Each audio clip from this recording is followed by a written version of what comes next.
तो सबसे पहले आप सब भक्तों का बहुत बहुत स्वागत आज के श्रीमद् भागवतम के सत्र में। तो चलिए आज श्रीमद् भागवतम के सत्र को प्रारंभ करते हैं। तो चलिए जगन्नाथ जी के चरणों में सबसे पहले प्रार्थना करते हैं।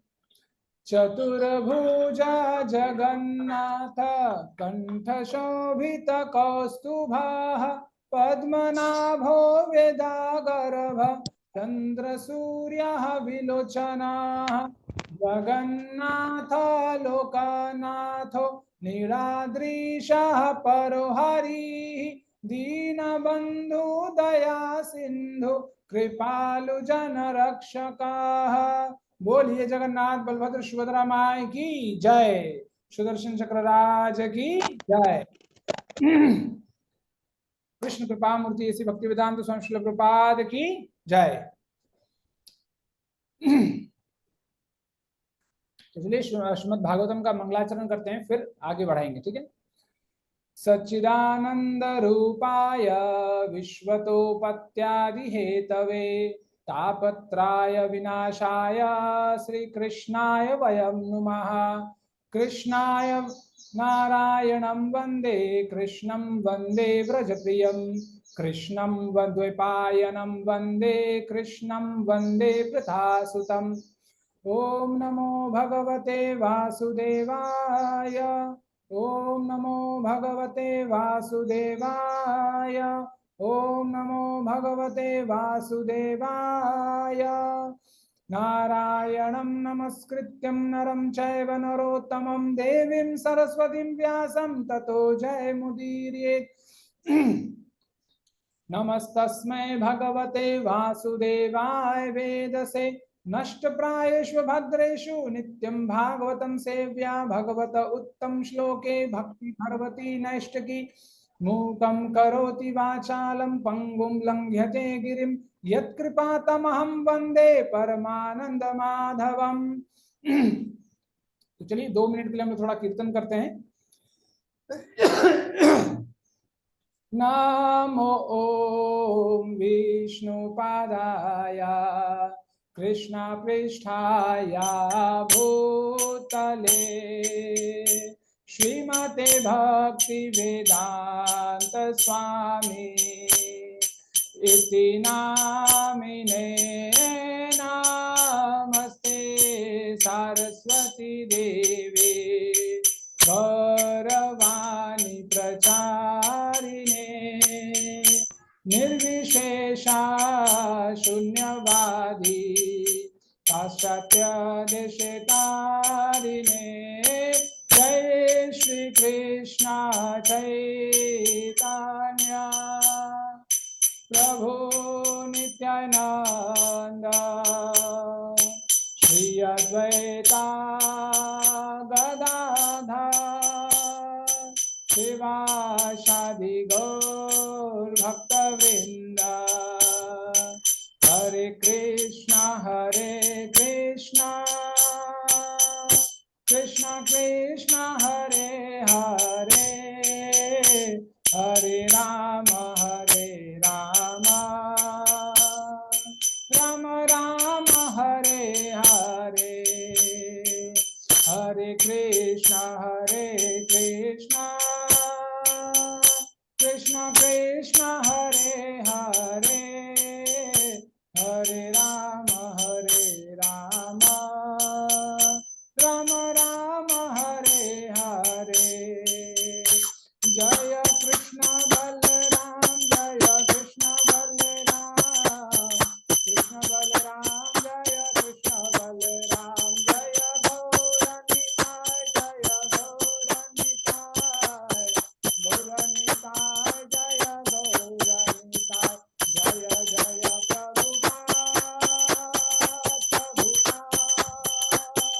प्रभुपाद जय जय प्रभुपाद जय जय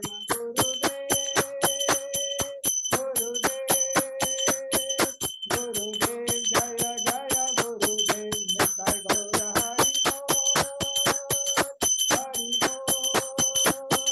हरि बोल निताय गौर हरि बोल। बोलिए युग धर्म हरिनाम संकीर्तन की। श्रील प्रभुपाद की जय। जय। नमो विष्णुपादाय कृष्ण पृष्ठाय भूत विष्णु नमस्ते प्रभुपद देवी गौरवाणी प्रचार विशेष जय। तो चलिए आज के सत्र को हम लोग प्रारंभ करते हैं। तो सबसे पहले थोड़ा सा श्रीमद् भागवतम के बारे में सुनते हैं। तो जैसे श्रीमद् भागवतम में वेदव्यास जी बताते हैं कि श्रीमद् भागवतम नाम पुराणम लोक विश्रुतम श्रीनु यत श्रद्धया युक्तो मम संतोष कारणम। तो वेदव्यास जी बोलते हैं कि जो श्रीमद् भागवत नाम रूपी पुराण जो है, जिसको हम लोग क्या बोलते हैं, ग्रंथराज बोलते हैं, जो सब ग्रंथों का राजा है ना, ग्रंथराज श्रीमद् भागवतम बोलते हैं ना हम लोग। जो पूरे लोक में लोक विश्रुतम, जो पूरे लोक में विख्यात है, ऐसे श्रीमद् भागवतम का यदि कोई इंसान श्रीनो यत श्रद्धायाम। माता जी प्रभु जी मेरी आवाज क्लियर आ रही है? आ रही। अच्छा ठीक है। श्रीनु यत श्रद्धायाम युक्तो मम संतोष कारण। तो जो इस श्रीमद् भागवत का श्रद्धा से, है ना, श्रीनु यत श्रद्धया, ये श्रद्धा शब्द इस्तेमाल किया गया, वेदव्यास ने लिखा है श्रीनु यत श्रद्धया। तो जो इंसान श्रीमद् भागवतम का स्मरण अध्ययन श्रद्धा से करता है, तो ऐसे इंसान से भगवान अपने आप युक्तो मम संतोष कारण, मतलब ऐसा सिर्फ करने से ही भगवान अपने आप तुष्ट हो जाते हैं। और हम लोग जानते हैं कि हमें मनुष्य जीवन में मनुष्य को हर कार्य सिर्फ हरि तोषणम, सिर्फ हरि की तोषण के लिए, हरि की तुष्टि के लिए, हरि के संतुष्टि के लिए ही हमें अपना जीवन में कार्य करना चाहिए। तो आप लोगों ने बहुत बार एक श्लोक सुना होगा जहां पर बताया गया कि सदा सेव्या श्रीमद् भागवतीम कथा यस्या श्रवण मात्रेन हरिश्चितम समाश्रयेत, है ना। तो ये जो दूसरा जो श्लोक है, ये दूसरा पायदान है। जब हम श्रद्धा से श्रीमद् भागवतम का सेवन करने लगते हैं, करते करते करते करते एक दिन ऐसा आता है कि हमारा जो सेवन करने वाला जो सिस्टम है वो स्वतः हो जाता है, उसको हमको लगाना नहीं पड़ता, वो स्वतः हम भागवतम की ओर आकर्षित हो जाते हैं।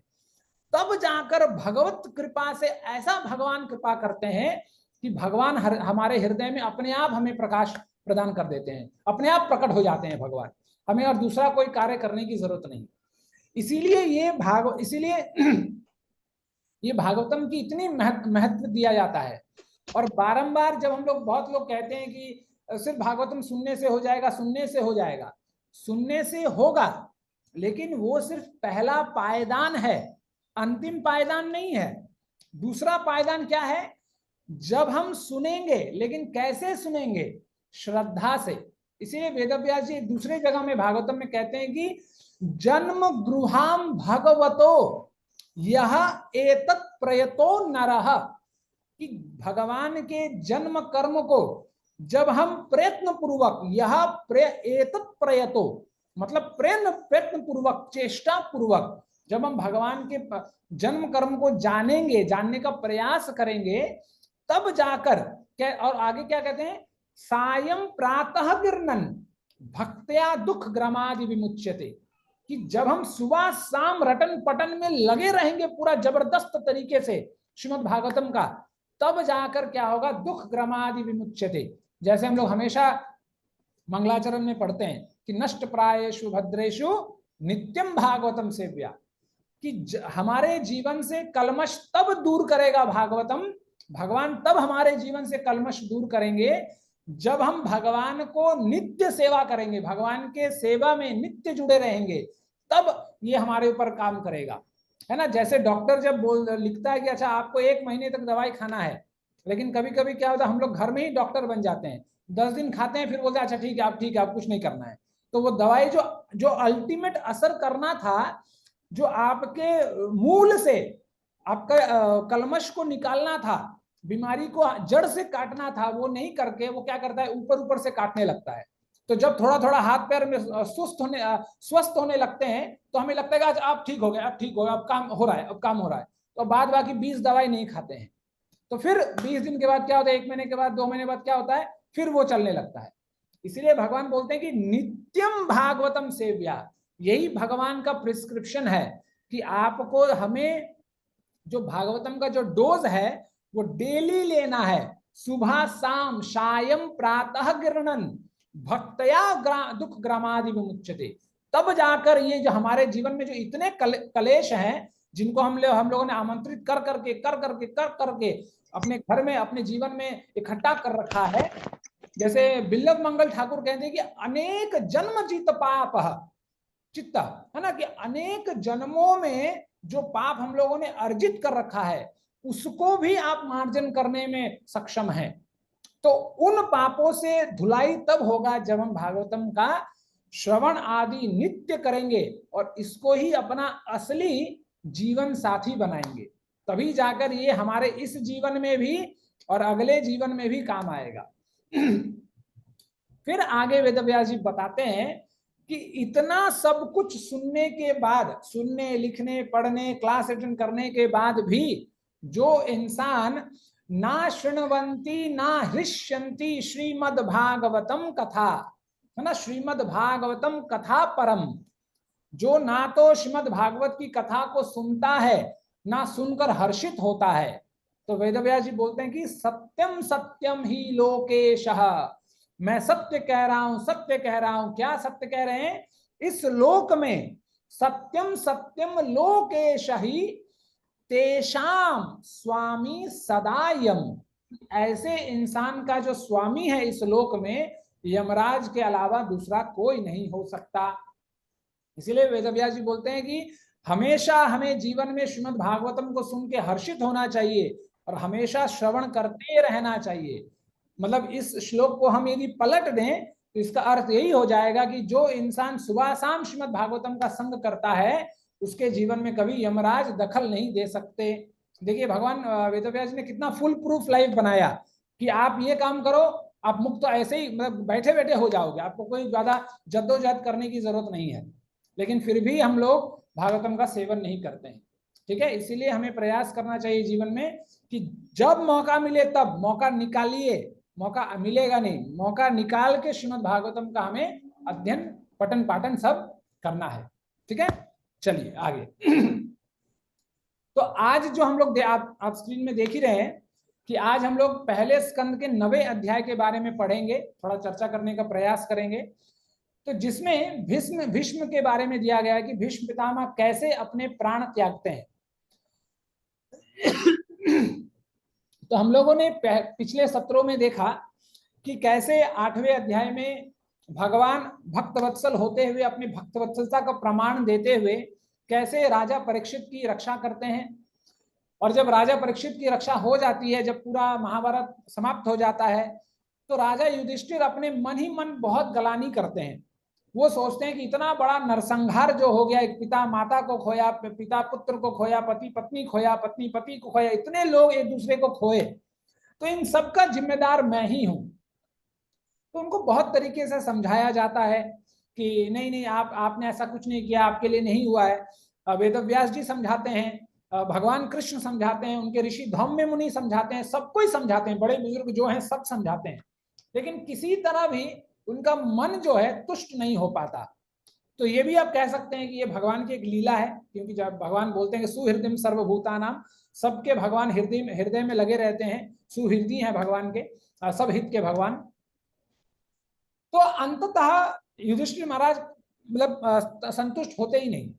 तो फिर भगवान क्या करते हैं, भगवान अंतिम में एक ही सलाह देते हैं कि बताते हैं कि अच्छा ठीक है, एक काम करो कि कुरुक्षेत्र में अभी भी भीष्म पितामह खड़े हैं, वो अभी भी हैं, जीवित हैं, तो उनसे जाकर तुम उपदेश ग्रहण करो ताकि तुम्हारा मन जो है शांत हो जाए। तो फिर युधिष्ठिर महाराज क्या करते हैं, जहां हस्तिनापुर से जिस क्षेत्र का नाम कुरुक्षेत्र है, जहां पर भीष्म पितामह सरशैया पर है ना, भीष्म पितामह सरशैया पर लेटे हुए हैं, वहां पर युधिष्ठिर महाराज जाते हैं। तो सूत गोस्वामी लिखते हैं कि जब युधिष्ठिर महाराज जाते हैं तो उनके साथ साथ पूरा पांडव वंश जाता है भीष्म पितामह का दर्शन करने के लिए, क्योंकि अंदर ही अंदर सबको पता है कि अभी भीष्म पितामह उपदेश देने वाले हैं और भीष्म पितामह अपने आप में महाजन हैं, है ना। हमारे हम लोग 12 महाजन जानते हैं, उनमें से एक हैं भीष्म पितामह। तो सब लोगों को पता है कि अभी भीष्म पितामह उपदेश देंगे तो हमारे लिए भी वो अच्छा रहेगा। तो इसके साथ जब युधिष्ठिर महाराज जाते हैं तो युधिष्ठिर महाराज के साथ साथ पूरे पांचों पांडवगण, उनके पूरे वंश चलता है। उनके साथ साथ सारे ऋषि, वेदव्यास जी, हम्य मुनि, सबको जानते हैं, और स्वयं भगवान कृष्ण भी उनके साथ जाते हैं। तो जब युधिष्ठिर महाराज रणभूमि में कुरुक्षेत्र में पहुंचते हैं और भीष्म पितामह का दर्शन करते हैं, जब वो देखते हैं भीष्म पितामह को, कि मतलब जिसके बारे में बोला जाता है कि ये दा भीष्म पितामह, वो भीष्म पितामह, भीष्म पितामह के बारे में बोला जाता है कि यदि पांडव और कौरव ये 11 और 7 18 अक्षौहिणी सेना भी एक साथ होती, और दूसरी तरफ सिर्फ अकेले भीष्म पितामह, अकेले और कोई नहीं, यदि अकेले वो भी होते तो इन 18 अक्षौहिणी सेनाओं का पसीना छुड़ा देते।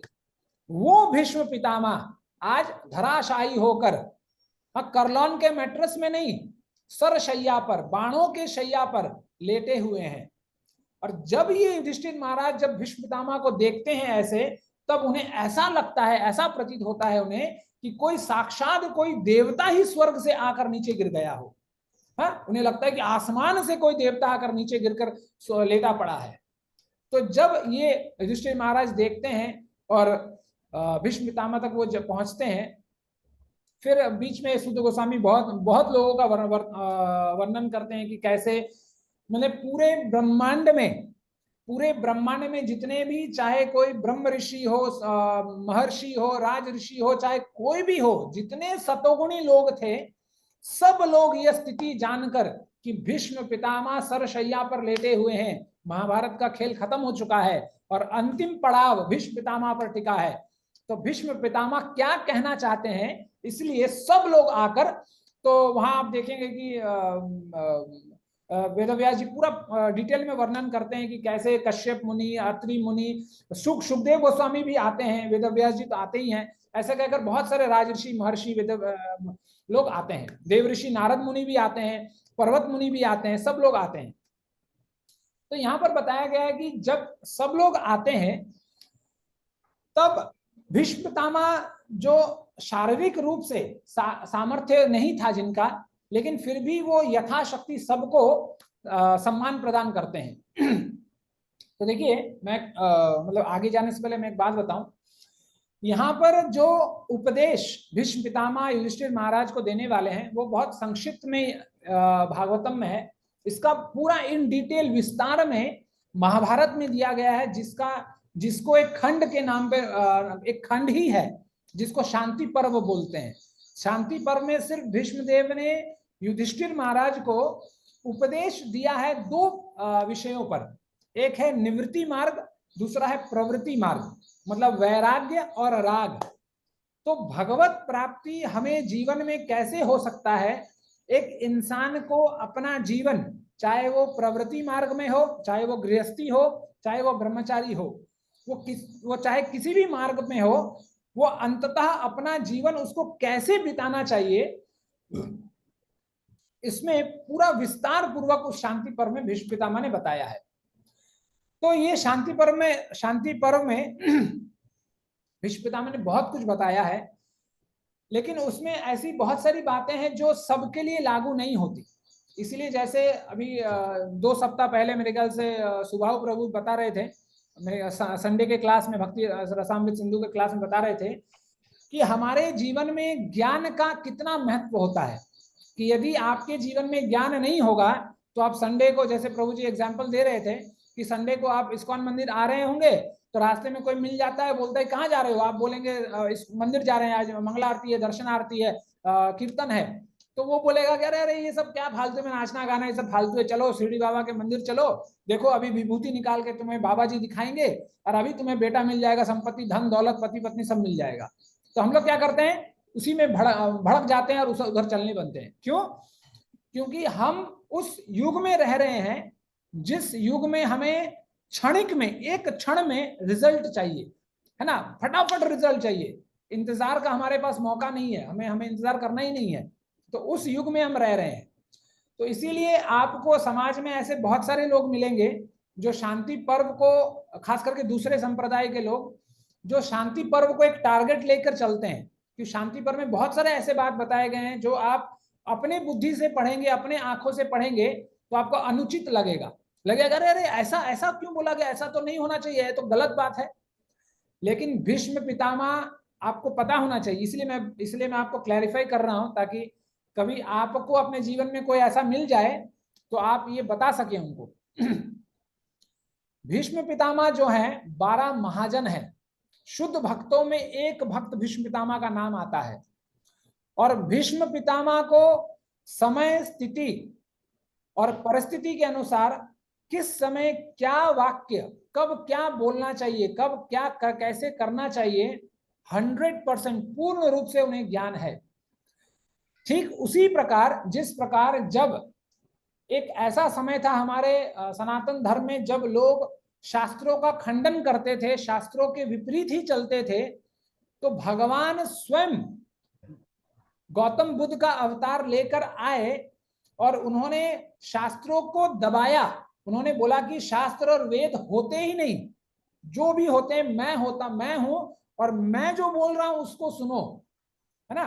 तो फिर गौतम बुद्ध ने अपने दिमाग से 8 तरीके बताए, जिसको हिंदी में आर्य अष्टांगिक कर्म कहते हैं। आर्य 8 फोल्ड पाथ इंग्लिश में बोला जाता है, और हम लोगों को हिस्ट्री में, इतिहास के सब्जेक्ट में स्कूल में पढ़ाया भी जाता है। तो उस समय भगवान को पता था कि जब लोग शास्त्रों और वेदों के उल्टा काम कर रहे हैं तो उस समय शास्त्र को हटा देना ही अच्छा है। लेकिन बाद में जब लोग गौतम बुद्ध के आचरण में चलने लगे, गौतम बुद्ध के उपदेशों के पकड़ने लगे, तब जाकर ये पद्म पुराण में आप देखेंगे कृष्ण भगवान स्वयं शंकर भगवान से कहते हैं कि आप जाइए और निराकारवाद का प्रस्तावना कीजिए। हाँ, आप जाइए आदि शंकराचार्य बोलकर, इसीलिए आदि शंकराचार्य को भगवान शंकर का ही स्वरूप माना जाता है। फिर उस समय आदि शंकराचार्य आए और उन्होंने कहा कि नहीं नहीं नहीं, ये गौतम बुद्ध जो कहता है वो गलत है, शून्यवाद बोलकर कोई ऐसा चीज नहीं होता, जो भी है वो निराकारवाद है, वेद हैं, शास्त्र हैं, सब कुछ है, भगवान भी है ना। गौतम बुद्ध ने कहा कि भगवान नहीं है, लेकिन आदि शंकराचार्य कहते हैं कि नहीं नहीं, भगवान है, परमात्मा है, लेकिन उनका कोई स्वरूप नहीं होता। ये उसी तरह यदि समझने वाला समझा जाए तो कैसे है कि मान लीजिए कि कोई शराब पीने में पूरा लत है ना, पूरा मतलब जिसको बोलते हैं टन रहता है हमेशा सुबह शाम, यदि उसको मैं बोल दूं कि शराब छोड़ दो तो वो कभी नहीं छोड़ेगा। तो उसको बोला गया अच्छा एक काम करो, शराब छोड़ो, गुटखा खाना चालू करो, कोई दिक्कत नहीं है, क्योंकि जो बताने वाला है उसको पता है कि शराब जब हम पीते हैं तो डायरेक्टली पेट में जाकर लिवर खराब कर देता है और इंसान तुरंत मर जाता है। उसकी उपेक्षा यदि हम गुटखा खाएंगे तो सबसे पहले हो सकता है कि दांत खराब हो, जीभ खराब हो, बाद में जीवन तक, प्राण तक बात जाएगी, लेकिन इतना घातक नहीं है। लेकिन इसका मतलब ये नहीं है कि जो शराब नहीं पीता उसको गुटखा खाने के लिए बोला गया। जो शून्यवाद पर विश्वास करता था उसको निराकारवाद पर विश्वास करना था, लेकिन जो स्वयं भगवान को पर विश्वास करते हैं उनको निराकारवाद पर विश्वास करने के लिए नहीं कहा गया। ठीक है, हमें इस तरह समझना है। इसीलिए यहां पर बताया गया है कि भीष्म पितामह, प्रभुपाद भी लिखते हैं कि भीष्म पितामह को किस समय कैसे कौन सी बात बोलनी है बहुत अच्छी तरीके से पता है।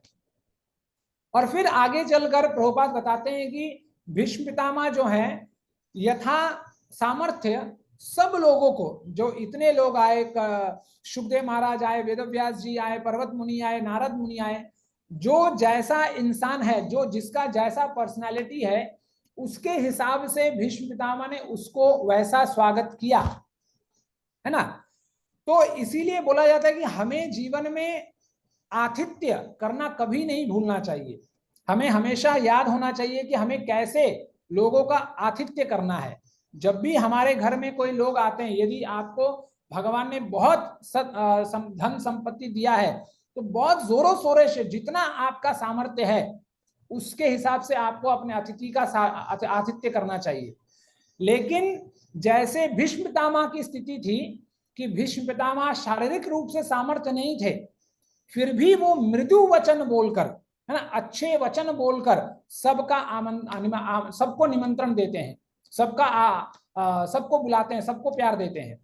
तो इसीलिए बोला जाता है कि जब हमारे घर में अतिथि आते हैं तब हमें भी उनके साथ वैसा ही व्यवहार करना चाहिए जैसे हमारी स्थिति होती है। मान लीजिए हमारे पास कुछ भी नहीं है तो कम से कम 1 गिलास पानी ही हम अपने अतिथि को दे सकते हैं। यदि कुछ भी नहीं है तो कम से कम, इसलिए प्रभुपाद बोलते हैं अंत में कम से कम हम अपने अतिथि को 1 गिलास पानी भी ना दे सके तो मृदु वचन बोलकर अच्छे से उसके साथ आचरण करके उसको संतोष प्राप्त करवा सकते हैं। इसी में एक शास्त्रों में एक बहुत सुंदर कथा आती है जहां पर बताया जाता है कि एक भिखारी रहता है, तो वो हमेशा भीख मांग के अपना घर चलाता है। ठीक है, तो ऐसा करते करते करते क्या होता है, अब हर दिन तो एक जैसा नहीं रहता जीवन में। एक सेकंड ना, एक जैसा नहीं रहता है जीवन में। तो क्या होता है कि एक दिन वो बीमार पड़ जाता है, तो बहुत दिनों तक बीमार पड़ जाता है। तो जब बीमार पड़ जाता है तो बहुत दिन तक उसके पास जो भी इकट्ठा किया हुआ अनाज रहता है वो धीरे धीरे धीरे क्या होता है, वो खत्म हो जाता है। और वो रहता भी कोई एक टूटी फूटी झोपड़ी में ही था। तो जब वो अनाज खत्म हो जाता है तो उसी तरह वो लेटे हुए रहता है, क्योंकि बहुत तबीयत खराब रहता है, उसको उठने तक की शक्ति उसके अंदर नहीं रहती। तो उसी समय एक और भिखारी उसके घर के सामने आता है और उसे भिक्षाम देही करके पुकारता है, भिक्षा दीजिए बोलकर।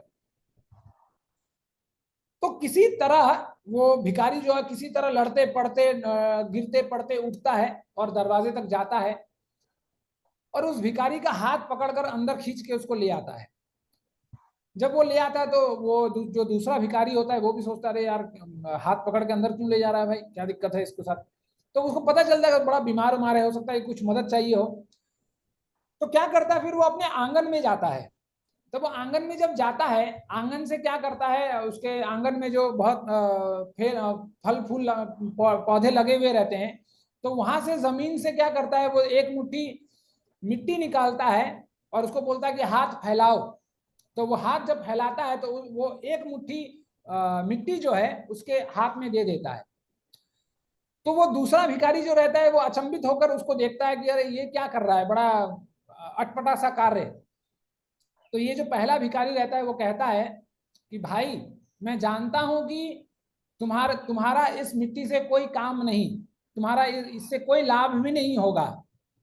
फिर आगे चलकर वो कहता है कि लेकिन मैं जानता हूं कि मैं ये मिट्टी सिर्फ तुम्हें इसलिए दे रहा हूं क्योंकि मेरा जो आदत है कि मैं कभी किसी इंसान को खाली हाथ नहीं भेजता अपने घर के द्वार से, ताकि मेरा आदत बने रहे, इसलिए मैं तुम्हें ये एक मुट्ठी मिट्टी दे रहा हूं। है सही बात है कि तुम्हारा इससे कोई भला नहीं होगा, तुम्हारा इससे पेट नहीं भरेगा, लेकिन मेरा काम चले, मेरी आदत बनी रहे कि कल जब मैं सामर्थ्यवान रहूं तब जाकर यदि मेरे घर पर कोई आए तो मैं उसे एक मुट्ठी चावल दाना दाल जो भी है मैं उसे दे पाऊं। ये कहकर उस भिखारी को वो अलविदा कहता है। तो कहने का तात्पर्य है कि हमें जीवन में हमेशा देने का स्वभाव हमें रखना चाहिए। इसलिए हम लोग बोलते हैं कि अपने कमाए हुए धन से थोड़ा हमें दान हमें अवश्य करना चाहिए।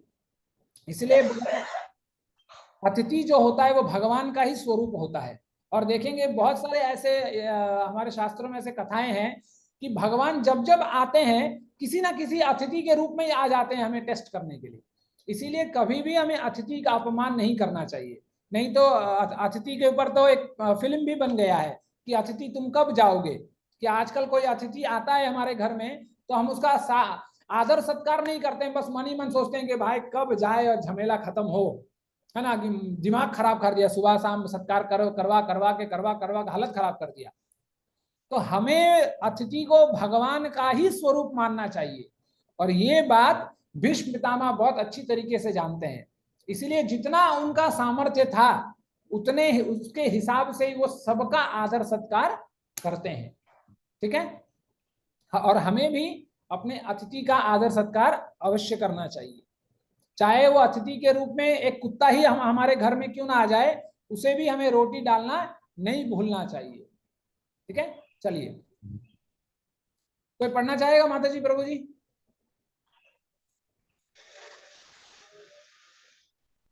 जी प्रभु जी मैं पढ़ूं? यस हरे माता जी, हेलो यस ठीक जमुना माता जी पढ़िए। हाँ, श्रीमद् भागवतम 1:9-10। श्री कृष्ण परमात्मा अपनी अंतरिक्ष शक्ति द्वारा इस भौतिक जगत में अवतरित होते हैं। हरे कृष्णा प्रभु। हरे कृष्णा माता जी। तो अंत में जैसे बोलते हैं ना, अंत भला तो सब भला। जैसे हम लोग देखेंगे, आप हमारे सांसारिक रिलेशंस में भी बहुत दिनों तक संपर्क बना है, लेकिन अंत में कुछ खटपट हो जाए तो जितने इतने दिनों का जो किया कराया सब लोग भूल जाते हैं। तो उसी तरह भीष्म पितामह भी जानते हैं कि अंत भला तो सब भला, तो इसीलिए वो अंत में श्री कृष्ण भगवान को पूजते हैं। हाँ, क्योंकि वो जानते हैं कि भगवान ही, श्री कृष्ण जो हमारे सामने खड़े हैं वही स्वयं भगवान है। जैसे हम लोग कहते हैं ना कि त्वमेव माता च पिता त्वमेव, त्वमेव बंधु च सखा त्वमेव, त्वमेव विद्या द्रविणम त्वमेव, त्वमेव सर्वं मम देव देव। कि आप ही मेरी विद्या है, आप ही मेरी माता है, आप ही मेरे पिता है, आप ही मेरे, सब देवताओं में भी सबसे बड़े देवता आप ही हैं मेरे लिए। जैसे जैसे हनुमान जी बोलते हैं, हनुमान जी क्या कहते हैं राम के बारे में कि माता रामो मत पिता रामचंद्र, स्वामी रामो मत सखा रामचंद्र, सर्वस्व में रामचंद्रो दयालु, ना अन्यम जाने नैव जाने न जाने। कि मैं तो राम के अलावा ना तो माँ बाप पिता भाई बहन किसी को नहीं जानता, सर्वस्व में राम, कि जितने भी हैं जो भी सर्वस्व में रामचंद्र ही सबसे बड़े दयालु हैं। तो उसी तरह भीष्म पितामह भी जानते थे कि भगवान ही, कृष्ण ही भगवान है, इसलिए अंत में भगवान कृष्ण को वो सत्कार करते हैं और उनके पास उनको बैठने के लिए देते हैं। ठीक है, तो फिर आगे चलकर क्या होता है, देखिए यहाँ पर बताया गया है कि 11 से 15वां श्लोक के बारे में बताया गया है।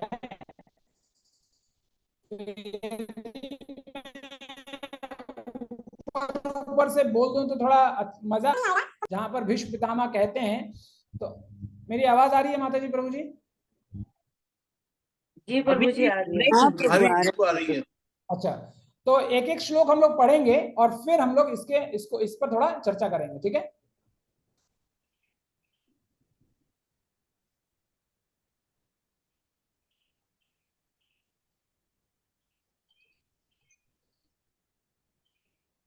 या कैलाश में पढ़ सकते हैं? आप पढ़ सकता हूँ प्रभु? नंबर 11 ही है ना प्रभु ना अपने? यस प्रभु जी, 11। हाँ ठीक। पांडुपुत्र उपासी नानु प्रच्छा प्रेम संगतान अभ्यष्ट अनुराग आश्रय अंधीभूतेन चक्षुषा। ट्रांसलेशन बाय द एसी भक्ति वेदांता प्रभुपाद की जो। पास ही महाराज पांडु के सभी पुत्र शांत बैठे थे, अपने मरणासन पितामह के प्रेम से अभिभूत थे। यह देखकर विष्णुदेव ने उन्हें भावपूर्ण विदाई दी। उनके नेत्रों में आनंद आंसू थे, क्योंकि वे प्रेम तथा स्नेह से बेहाल हो गए थे। तात्पर्य पढ़ना प्रभु? नहीं प्रभु जी, नहीं ठीक है, छोड़ दीजिए। तो यहाँ पर जब भीष्म पितामह देखते हैं अपने पांडु पुत्रों को, जो पांचों पांडु पुत्र उनके पास बैठे हुए रहते हैं, तो उनको सबको देखते हैं और देखते के जैसे उन पांचों को देखते हैं तो देखते देखते उनकी आंखों में जल आ जाता है, अश्रु पूरित हो जाते हैं उनके आंखें। तो ऐसा क्यों होता है कि जब वो पांचों को वो देखते हैं तो देखते देखते उनके मन में वो ख्याल आने लगते हैं कि कैसे ये पांचों के पांचों पांडव, मतलब बचपन से ही, बचपन में पिता का देहांत हो गया और जब बड़े हुए तो उनका राज्य छीन लिया गया, फिर राज्य छीन लिया गया, उनको वनवास हो गया, कैसे द्रौपदी को पूरे सभा में निर्वस्त्र करने का प्रयास किया गया, कैसे भीष्म से विडंबासुर का लड़ाई करवाया गया, कैसे अग्नि में इन लोगों को झोंकने का प्रयास किया गया, इन सब कष्टों के बारे में भीष्म पितामह को याद आता है। और जब भीष्म पितामह ये चाहते थे कि, और आंसू तो थे उनके आंखों में, लेकिन अंदर ही अंदर एक मतलब एक सुकून का भाव भी था, क्योंकि उनको पहले से ही ये बात पता थी और वो चाहते थे कि युधिष्ठिर ही महाराज बने। और लेकिन राजनीतिक कारणों से वो ये कह नहीं सके, और राजनीतिक कारणों से अरे ही यार पोस्ट को लगा रहे हैं, अल्लाह मैं पूछ कर रहा है, अल्लाह मैं पोस्ट लगाना नहीं रहा, मैं ही लगे लेना है, अल्लाह तो पूछ कर। और राजनीतिक कारणों से वो असत सभा में द्रौपदी के चीर हरण को भी नहीं रोक पाए। तो ये सब कुछ वो जानते थे, लेकिन अंततः आज जो अवस्था है कि वो जानते थे कि आज दुर्योधन समाप्त हो चुका है, महाभारत खत्म हो चुका है और धर्म की जीत हुई है ना, धर्म की जीत हुई है और दुर्योधन गया और युधिष्ठिर महाराज आज अब राज सिंहासन पर विराजमान होने वाले हैं। तो इस चीज की उन्हें बड़ा प्रसन्नता थी कि चलो जो हुआ सो हुआ, लेकिन अब तो युधिष्ठिर महाराज जो मैं भी चाहता था वही युधिष्ठिर महाराज अब राजा बनने वाले हैं। ठीक है,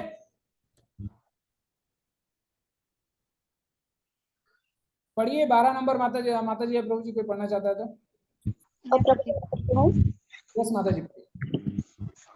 अहो कष्टमहोन्यायं यदुयं धर्मनन्दनः जीवितुं नार्हत क्लिष्टं प्रधर्माच्युताश्रयः। श्रीमद् भीष्मदेव ने कहा, ओहो तुम भले मानसों ने साक्षात धर्म के पुत्र होने के कारण कितनी भयानक यातनाएं तथा अन्याय सहे उन कष्टों के चलते तुम्हारे जीवित रहने की आशा ना थी, फिर भी ब्राह्मणों, ईश्वर तथा धर्म ने तुम्हारी रक्षा की। हरे कृष्ण प्रभु जी। हरे कृष्ण माता। तो यहाँ पर भीष्मदेव फिर आगे 12वें श्लोक में कहते हैं कि वो बताते हैं कि देखिए जिस साइड में मतलब पांडवों के साइड, और मतलब वो एक एक करके लेखा जोखा बता रहे हैं अब कि इतना कष्ट सहा। तो इसको सुनकर हम लोग बोलते हैं हाँ यार देखो उन लोगों ने भी कष्ट सहा, मैंने भी कष्ट सहा, है ना। तो अब ये तुलनात्मक भावना के रूप में भीष्म पितामह कह रहे हैं कि जिसके तरफ जो युधिष्ठिर महाराज था वो कौन थे, स्वयं धर्म के पुत्र थे।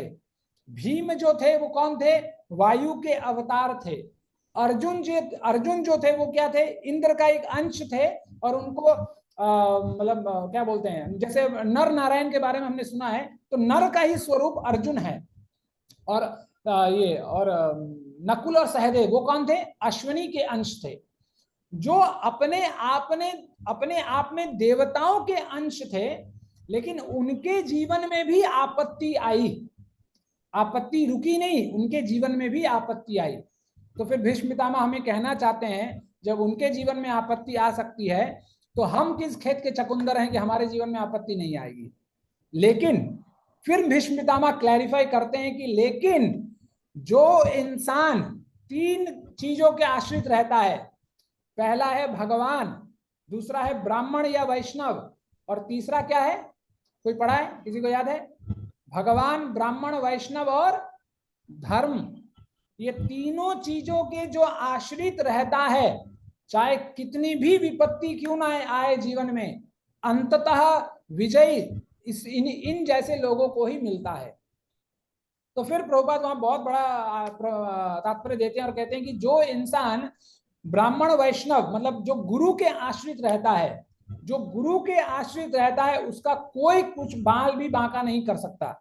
इसलिए बोला गया कि जैसे गोस्वामी जी कहते हैं कि गुरु राखई जो कोप विधाता, कि यदि विधाता भी आप पर गुस्सा कर ले तो यदि गुरु ठीक है, यदि आप ठीक है, मतलब शिष्य यदि ठीक है और गुरु के आश्रित है, तो गुरु भगवान के सामने आकर भगवान को भी चैलेंज कर सकता है।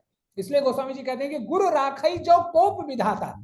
तो इसीलिए हमें जीवन में हमेशा गुरु के आश्रित होना चाहिए। देखिए इसमें बहुत अच्छा एग्जाम्पल दिया जाता है कि जब दशरथ महाराज इतने बड़े महाराज होकर, कितने बड़े महाराज थे, मतलब गोस्वामी जी कहते हैं कि जिनके बारे में विधि हरिहरु सुरपति दिशिना था, बन रही सब दशरथ गुण गाथा। वो इतने बड़े महाराज थे कि ब्रह्मा विष्णु महेश भी उनके गुणगान दशों दिशाओं में करते थे। वो दशरथ महाराज के जीवन में भी जब कठिनाई आई, और क्या कठिनाई आई, बड़ा बड़ा सुन के बड़ा आश्चर्य होता है, अरे इतने बड़े महाराज के जीवन में ऐसा कठिनाई, और ऐसा वो इस छोटे से कठिनाई से वो पिघल गए, हालत खराब हो गया। ये हमारी शिक्षा के लिए है। कोई आपको बोल सकता है, क्योंकि आजकल दूसरे संप्रदाय के लोग, हम लोग थोड़ा बाद में चर्चा करेंगे उस पर, दूसरे संप्रदाय के लोग छोटे छोटे बात को निकाल कर कहते अरे ऐसा हो गया, शिव की पत्नी मर गई और शिव रोने लगा। तो हम लोग, हाँ यार, शिव भगवान कैसे हो सकते हैं, वो तो पत्नी मर गई तो रोने लगा हमारे जैसे। हम लोग भी अचंभित हो जाते हैं। क्यों? क्योंकि हमको ज्ञान नहीं। जैसे सुभाष प्रभु कहते हैं, हमें तत्व का बोध ही नहीं है, तो कोई कुछ थोड़ा बरगला दे तो हमारा माथा खराब हो जाए।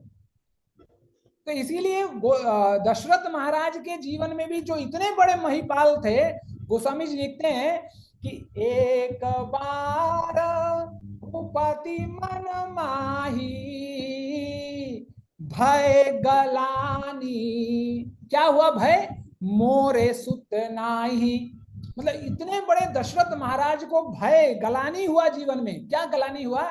कि मेरा पुत्र नहीं है, मैं निसंतान हूं। इससे वो उनका हालत खराब हो गया।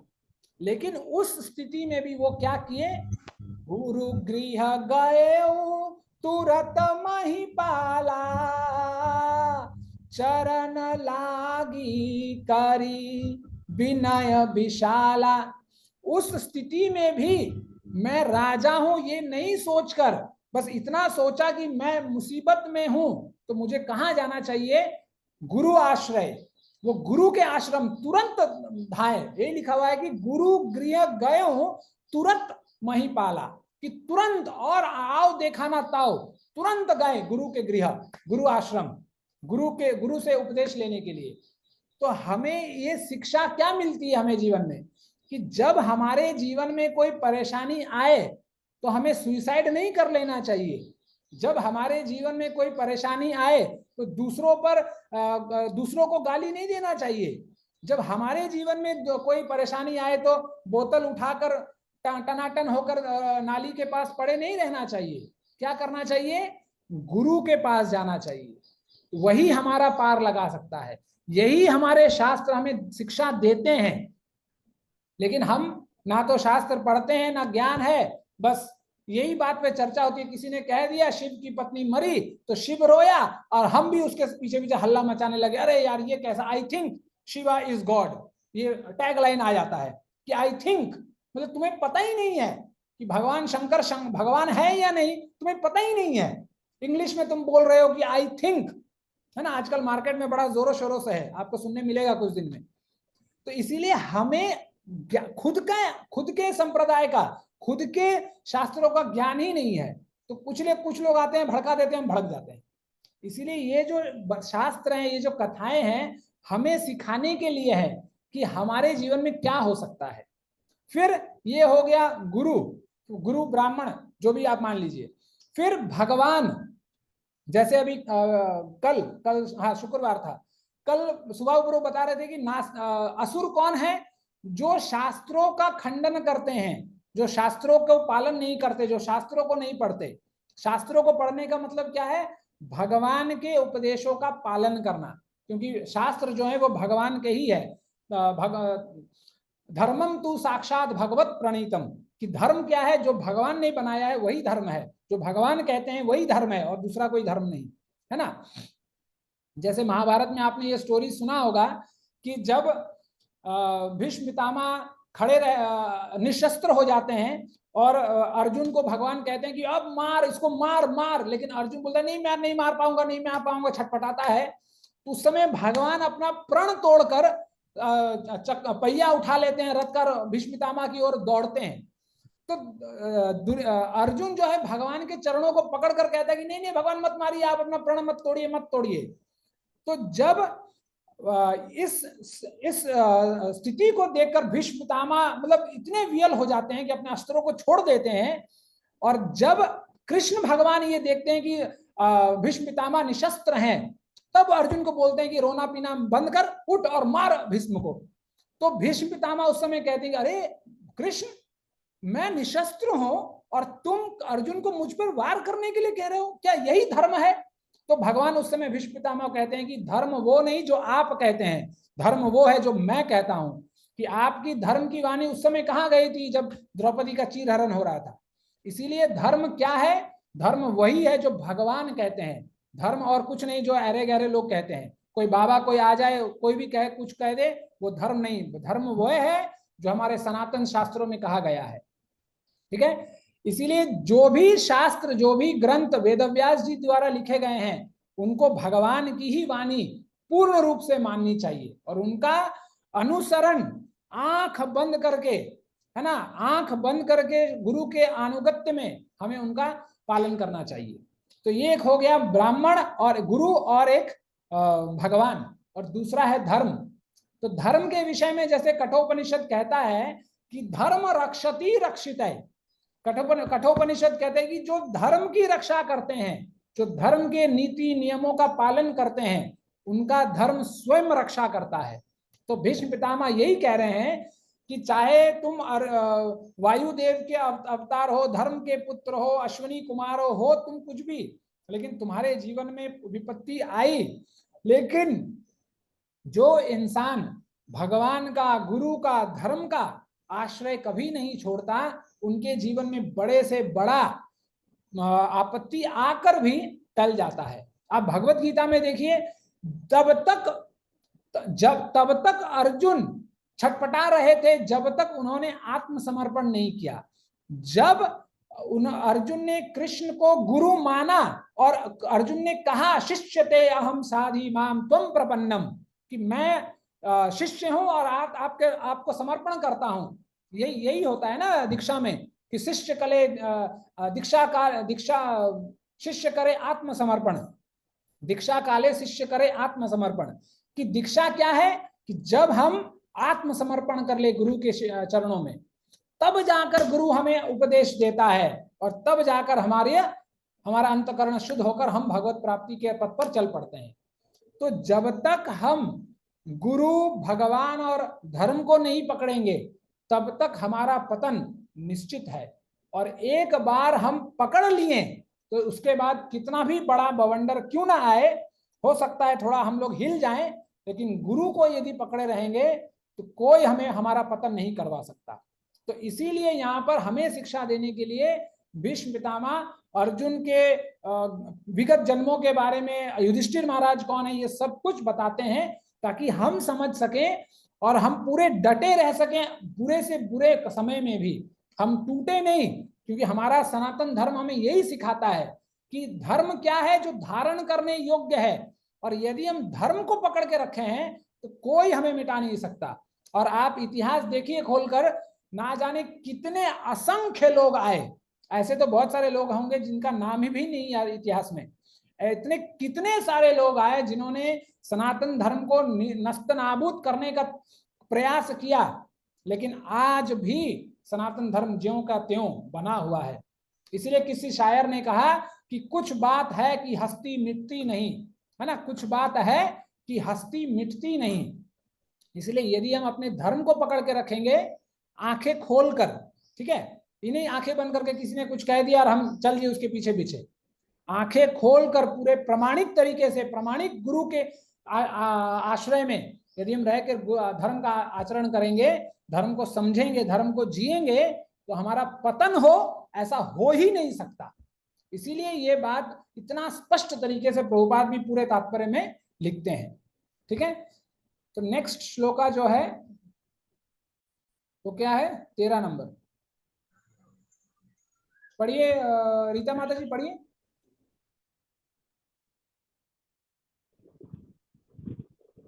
हरे कृष्णा। हरे कृष्ण प्रभु। हाँ अजित प्रभु पढ़िए। जी प्रभु, थोड़ा सा बोलना है, थोड़ा सा ये 13 नंबर दिख रहा है है ना बना। हाँ, सम अस्थि से तीर्थे पांडवो तीर्थ बाल प्रजा बधु युष्म कृते बहुने क्लेशान प्राप्त शोक बहती मुहु। शब्दार्थ पढ़ो प्रभु सभी। सॉरी प्रभु जी, नहीं सब जहाँ तक अनुवाद पढ़िए प्रभु। जहाँ तक मेरी पुत्र बधु कुंती का संबंध है, वह महान सेनापति पांडु की मृत्यु होने पर अनेक सारे बच्चों के साथ विधवा हो गई और इसके कारण उसने घोर कष्ट सहे। और अब जब तुम बड़े हो गए हो तो वह भी तुम्हारे कर्मों के कारण काफी कष्ट उठा रही है। हरे कृष्णा प्रभु। तो जब भीष्म पितामह मतलब बोलते हैं ना, मतलब पांचों पांडव का कोटा पूरा कर लेते हैं, फिर कुंती महारानी पर आते हैं और कुंती महारानी को जब वो देखते हैं तो वो कहते हैं कि तुम्हारे साथ साथ कुंती महारानी के बारे में भी वो याद करते हैं कि बचपन में जब वो छोटी थी, जब उनका विवाह हुआ था, मतलब जवानी में ही वो विधवा हो गई, पांडु राजा का देहांत हो गया। और उसके बाद जब तुम लोग बड़े हुए तो तुम्हारे साथ साथ महारानी कुंती को भी इतना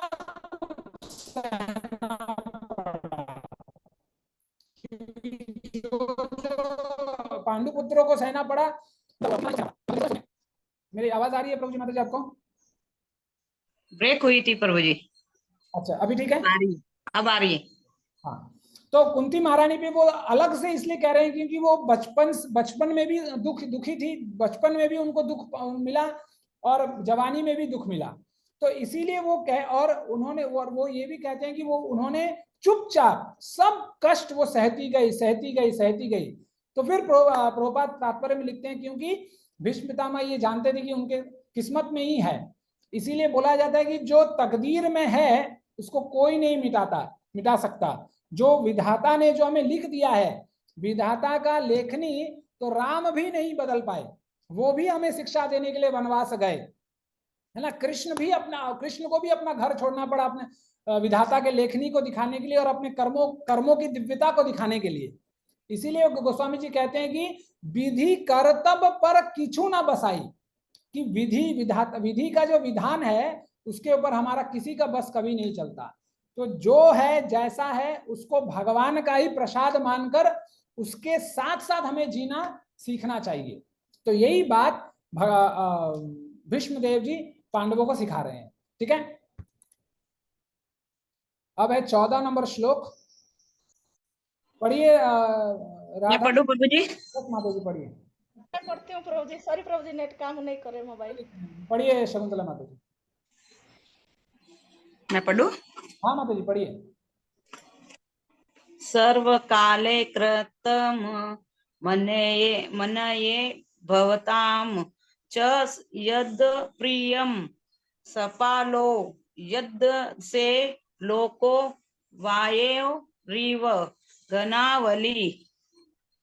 मेरे विचार से यह सब प्रबल काल के कारण हुआ है, जिसके वशीभूत होकर हर व्यक्ति लोकांतर में भटकता है। जिस प्रकार वायु द्वारा बादल इधर से उधर ले जाते हैं। हरे कृष्ण प्रभु जी। हरे कृष्ण माता जी।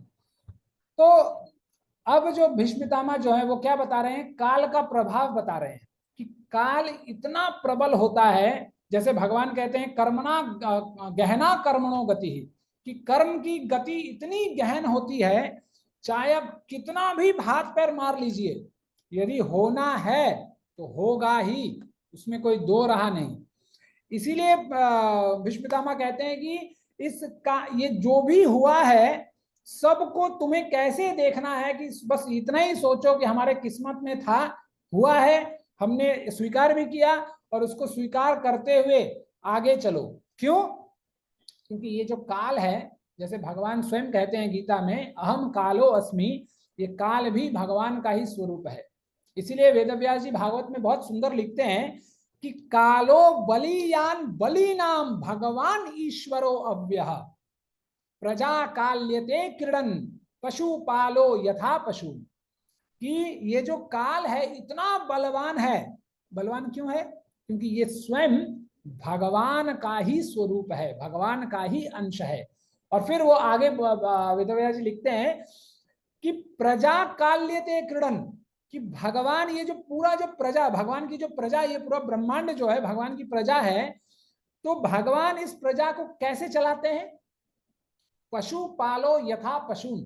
जो लोग गांव में रहते हैं, खास करके कैलाश प्रभु और शकुंतला माता जी लोग राजस्थान में आप लोगों ने देखा होगा, मैं भी अपने गांव में देखता हूं कि जब भेड़ चराने वाला, आप देखेंगे दो लोग रहते हैं, एक आगे एक पीछे। मैं जब जयपुर गया था तो बहुत देखा कि मतलब झुंड के झुंड भेड़ चर रहे हैं। हाँ प्रभु, मैं अभी गांव में ही हूँ प्रभु। हरे आप कृष्णा। देख रहे होंगे।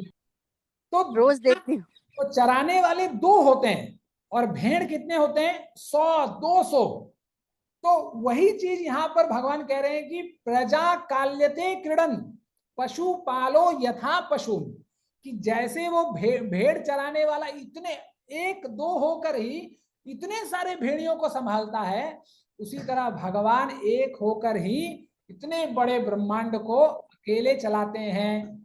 मतलब मैं जब इस श्लोक को जब पहली बार पढ़ा था तो मुझे लगा कि मतलब वेदव्यास जी कहाँ से किसकी तुलना किससे कर रहे हैं, मतलब कहाँ, मतलब उनके सोच का विस्तार देखिए कि मतलब ब्रह्म का, भगवान जैसे ब्रह्मांड चलाते हैं, वो भेड़ियों का उदाहरण लेके वो समझा रहे हैं हमें, ताकि हमें समझने पर आसान हो समझने के लिए। तो इस तरह भगवान पूरे ब्रह्मांड को चलाते हैं और सब कुछ कालवश ही रहता है, क्योंकि भगवान की आज्ञा से ही ये काल भी काम करता है। इसीलिए एक श्लोक है भागवतम में जहां भगवान कहते हैं वातो अयम, जहां भगवान कहते हैं कि ये जो काल है, काल भी भगवान के भय से ही काम करता है ना। तो उसीलिए हर वो चीज जो चल रहा है, चाहे वो एक छोटी चींटी से लेकर ब्रह्मा तक क्यों ना हो, सब भगवान के काल के परवश हैं। इसीलिए जैसे भगवान गीता में कहते हैं सुख दुखे समय कृत्वा लाभा लाभो जया जयो ततो युद्धाय युजस्व नैवं पापमवापस्यसि, कि जो भी हो, सुख दुख हो, लाभ हो, जय हो, जो भी हो, बस अपने नियत कर्म को करते चलो, और इससे करने से क्या होगा, हमें जीवन में पाप नहीं लगेगा। इसीलिए इतना जोरों शोरों से भीष्मदेव इस काल पर कह रहे हैं, ताकि हम समझें कि हर चीज काल के परवश ही है।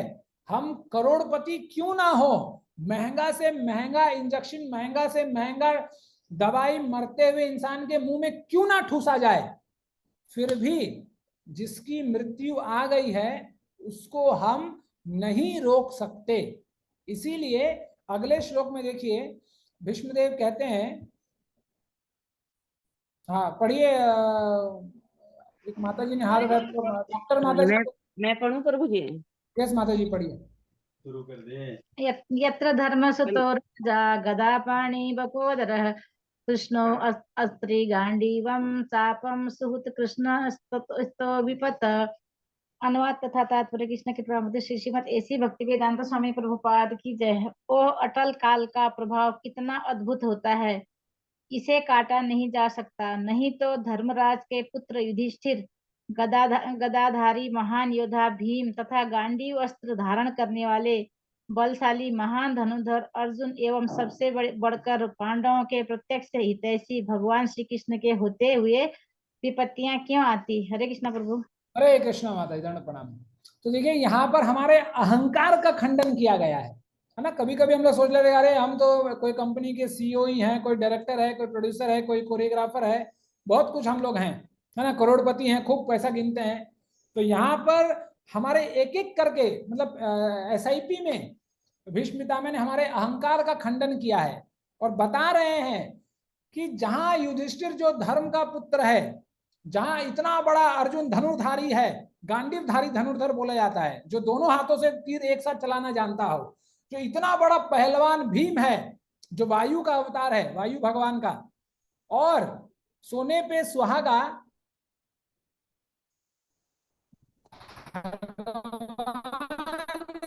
श्री कृष्ण। हरे कृष्ण, मेरी आवाज आ रही है माता जी अभी? प्रभु जी रुक गई जी, अब आ रही है। हाँ, तो जो मैं माता जी हम लोग सवाल बाद में लेते हैं थोड़ा, ठीक है? तो भीष्म पितामह ये कह रहे हैं कि इतने बलवान होने के बाद भी, स्वयं भगवान रहने के बाद भी, यदि आपके जीवन में आपत्ति आई है तो ये, इसलिए एक शब्द का प्रयोग किया गया है, अपरिहार्य, जिसको इंग्लिश में इनविटेबल कहते हैं।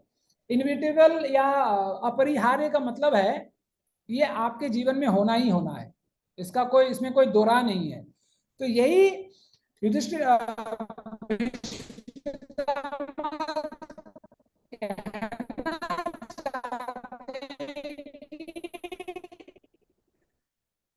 हमारे जीवन में, माता जी फिर से आवाज रुक गई क्या? अभी ठीक है? एक सेकंड माता जी, मैं थोड़ा अपना वीडियो बंद कर लेता हूँ। हाँ, तो जब मैं कह रहा था कि भीष्म पितामह कहना चाहते हैं कि हमें जीवन में आपत्तियां आएंगी, लेकिन फिर भी हमें आशा नहीं छोड़ना है, हमें गिरना नहीं है, हमें टूटना नहीं है, हमें डटकर अपने जीवन के समस्याओं का सामना करना है और भगवान गुरु के आश्रित होकर हमें अपने जीवन में आगे बढ़ना है। ठीक है? जैसे कोई एक शायर है जो कहता है कि यही जीवन की रीत है और यही कृष्ण की गीत है। कृष्ण क्या कहते हैं? मन के हारे हार है, मन के जीते जीत। और यही भगवान गीता में भी 6 अध्याय में कहते हैं, जो मन को अपने बस में कर सकता है वो जीत जाता है, और जो मन को काबू में नहीं कर पाता वो बिखर जाता है अपने जीवन में। इसीलिए हमें जीवन में भगवान के आश्रित हमेशा होना चाहिए। तो चलिए नेक्स्ट श्लोक नंबर 16 कोई पढ़ना चाहेगा माता जी जल्दी से? रीता माता जी पढ़िए। हरे कृष्ण प्रभु जी। हाँ प्रभु जी, मैं पढ़ती हूँ। न हि अस्य कहिचित् राजन् पुमां वेदः विधिति सतं यत् विजिज्ञासया युक्ता महान्ति कवय अपि हि कृष्ण कृपामूर्ति श्री श्रीमते श्री भक्तिवेदांत स्वामी प्रभुपाद की। हे राजन, भगवान श्री कृष्ण की योजना को कोई नहीं जान सकता, यद्यपि बड़े बड़े चिंतक उन्हीं के विषय में जिज्ञासा करते हैं, लेकिन वे मोहित हो जाते हैं। हरे कृष्ण प्रभु जी। हरे कृष्ण। यहाँ पर भीष्म पितामह कहना चाहते हैं कि भगवान की योजनाओं को, भगवान के प्लानिंग को कोई नहीं जान सकता। जैसे भगवत गीता में कहते हैं कि गहना कर्मणो गति, कि भगवान के जो दिव्य कर्म हैं उनके कर्मों को कोई नहीं जान सकता। तो प्रभुपाद लिखते हैं कि शिव ब्रह्मादि भी वो नहीं जान सकते, तो हम कौन से खेत के गाजर हैं, है ना?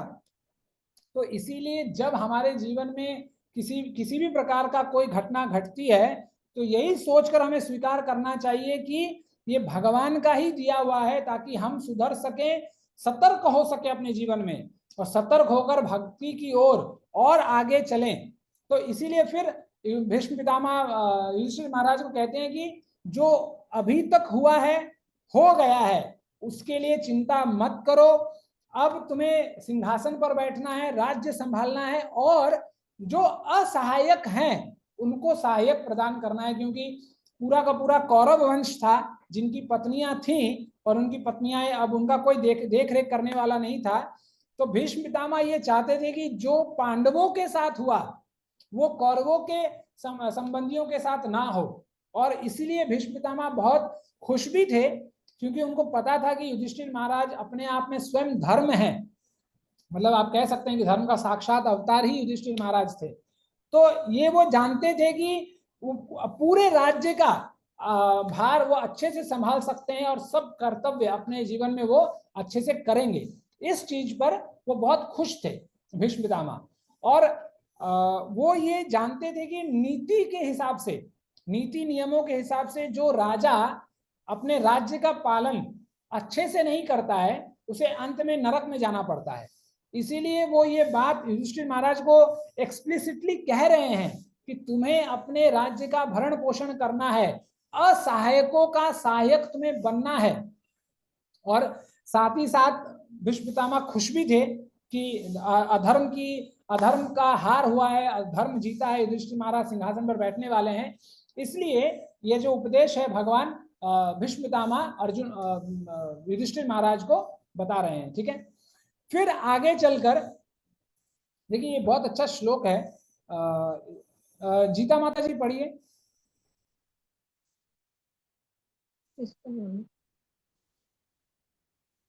झलो जी, हम मैं कब पढ़ूं? हाँ जीता माता जी नहीं, जीता माता जी कोई प्रोफेसर डॉक्टर के नाम से कोई आ रही है? हाँ जी, हाँ मैं ही। हाँ माता जी पढ़िए। तस्मादिदं देवतंत्र व्याविश्यद् भरतशर्मा तस्यानुविहितो तो नाथ प्राहि प्रजावप्रभु। शब्दार्थ पढ़ना है? नहीं माता जी, खाली सिर्फ अनुवाद पढ़िए माता जी। अतएव हे भरत वंश में श्रेष्ठ, मैं मानता हूँ कि ये सब भगवान की योजना के अंतर्गत है। तुम भगवान की अचिंत्य योजना को स्वीकार करो और उसका पालन करो। अब तुम नियुक्त किए गए शासनाध्यक्ष हो, अतएव हे महाराज, आपको अब उन लोगों की देखभाल करनी चाहिए जो असहाय हो चुके हैं। हरे कृष्ण। हरे कृष्ण प्रभु जी। तो जैसे मैंने अभी बताया कि जो भी हमारे जीवन में स्थिति है उसे भगवान का ही प्रसाद मानकर हमें ग्रहण करना चाहिए। जैसे अभी देखेंगे बड़ा हॉट टॉपिक है और हम सब लोग इसकी चर्चा कर रहे हैं। किसकी चर्चा कर रहे हैं? कि देखिएगा जब भी हम अपने रिश्तेदारों को फोन करते तो एक ही चर्चा होती है, क्या कि अरे मेरे यहाँ बहुत गर्मी है, मत पूछिए, एसी भी काम नहीं कर रहा है, ये हो गया, फैन चलता है तो लगता है कि आग बरस रहा है ना? हम लोग करते हैं कि नहीं? अभी एनसीआर वाले, अरे कोई जवाब नहीं दे रहा। प्रभु जी बोलते हैं। यस प्रभु जी। मतलब हम ना तो तत्व को जान रहे हैं। जब भगवान कहते हैं गीता में कि मयाध्यक्षेन प्रकृति सूयते सचराचरम, कि जो प्रकृति है मेरी अध्यक्षता में काम कर रही है, तो जब ये आग के गोले बरस रहे हैं, अब खुद तो बरस नहीं रहे हैं, मतलब भगवान ही बरसा रहे हैं, इसका मतलब है ना? तो फिर हम भगवान के अगेंस्ट क्यों हैं? इसका मतलब है कि आपको भगवान के जो नियम है हमें पसंद नहीं है, हम उनके खिलाफ हैं। तो हम इस पे क्यों चर्चा करते हैं?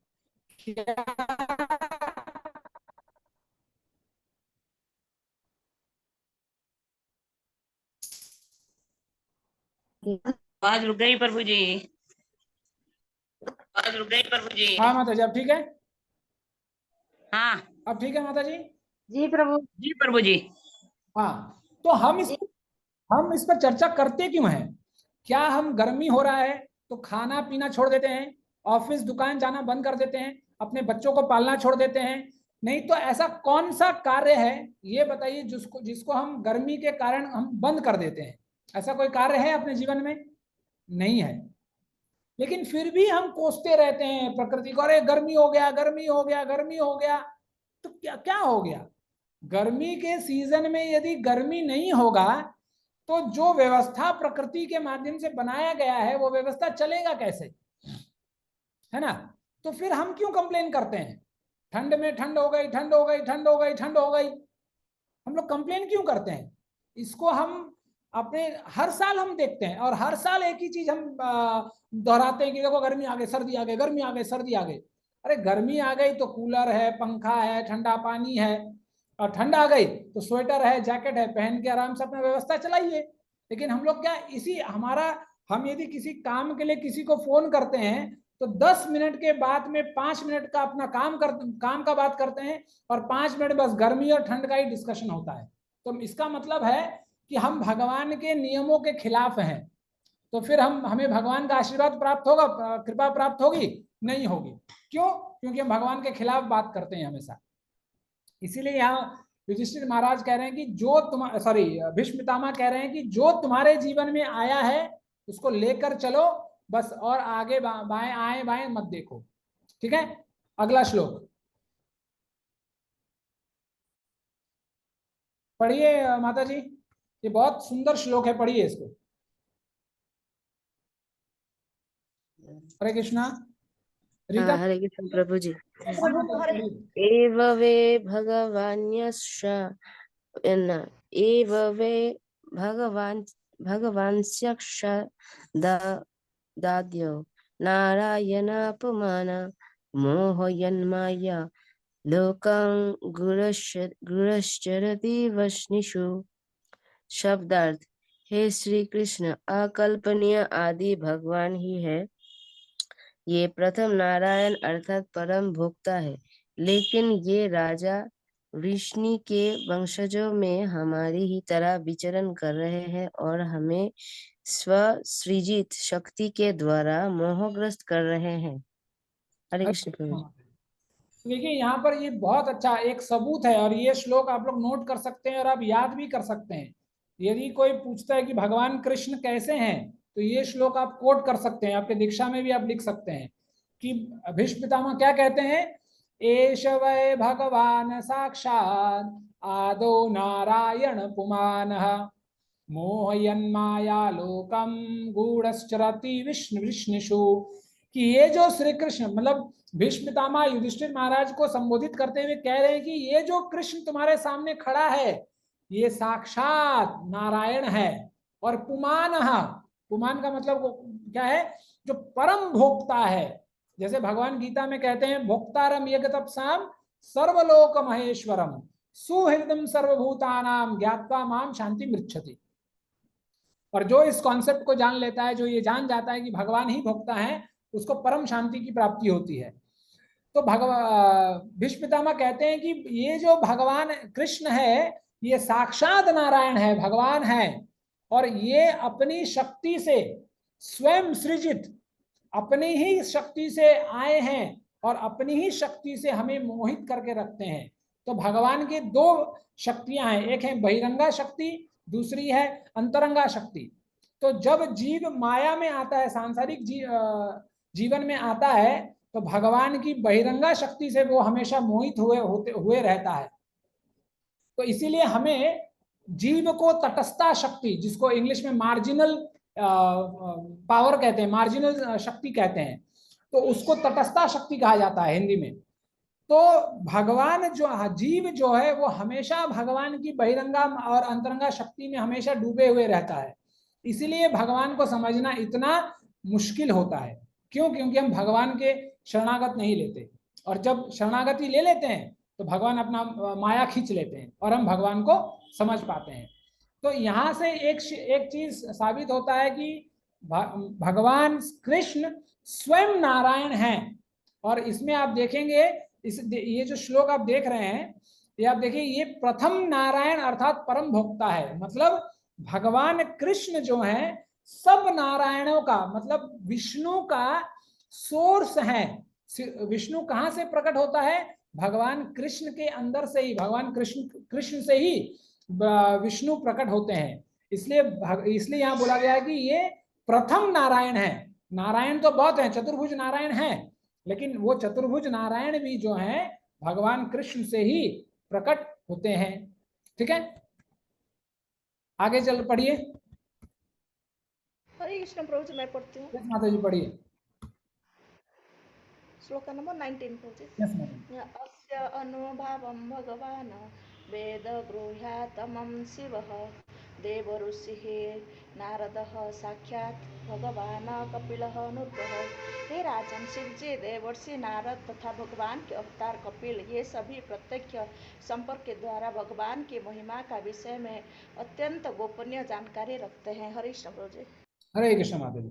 तो प्रभुपाद तात्पर्य में लिखते हैं कि जो भीष्म पितामह ये कह रहे हैं, सिर्फ ये नहीं, जितने भी महाजन हैं, कोई बता सकता है कि हमारे 12 महाजन कौन कौन से हैं? जल्दी से किसी को याद है?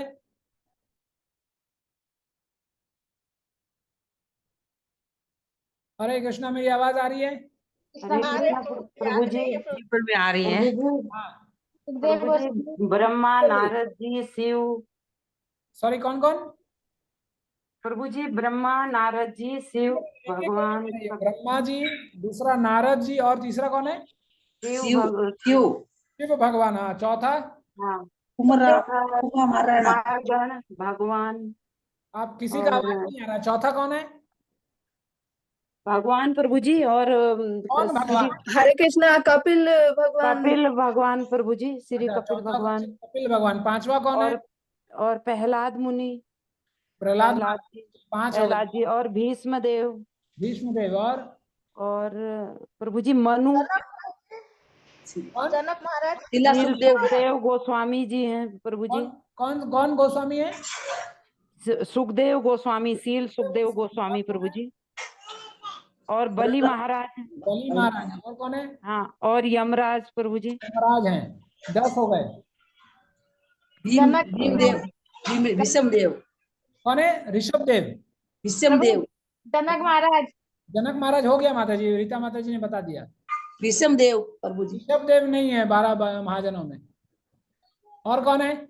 एक मनु जी का नाम लिया मीना माता। और कौन है? 10 हुए। प्रभु 11 हुए। 11 प्रभु जी यमराज, यमराज हो गया माता जी। 11 बलि महाराज नहीं, बलि महाराज भी हो गया।